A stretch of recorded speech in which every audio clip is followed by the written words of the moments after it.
İkinci dakika. Gidiyor. Rızaklar havutma, rızaklar gitmek kalbine. Hem rızakları verir ya. Pervalar taklama, onu kutma, taklandı.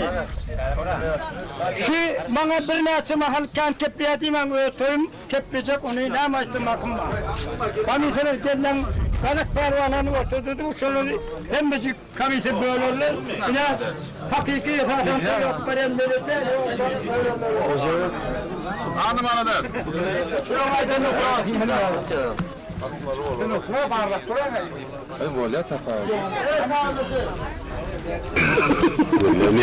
Gel oğlum yeke gidecek bir boya bakın. Yekere al oğlum yekere. Olsun.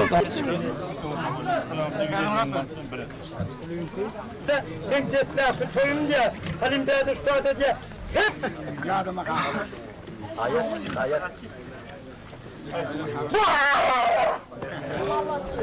Araplarla kayvar. İkinci çek boyunca yankı oklananın orta komisyonu oklan çek boyunca.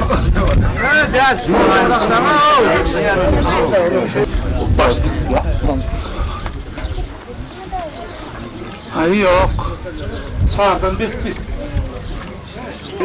Yaravdan kuyuştum ya. Çağırma o. Devrim et onlara. Mesut Ahmet. Ahmet Ahmet. Minayet kuvvetten ayrı.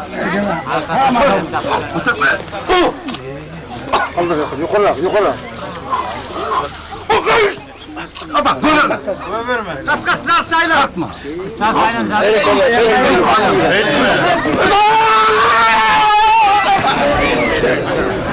Poля, ne diyorsun?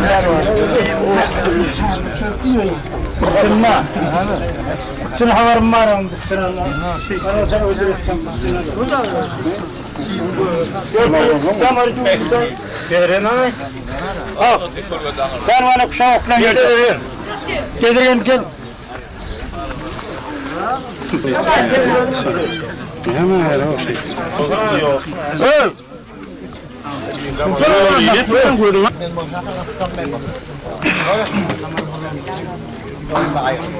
Borlu mu?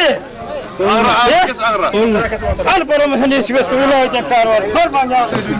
Burası yanlış. Geçir.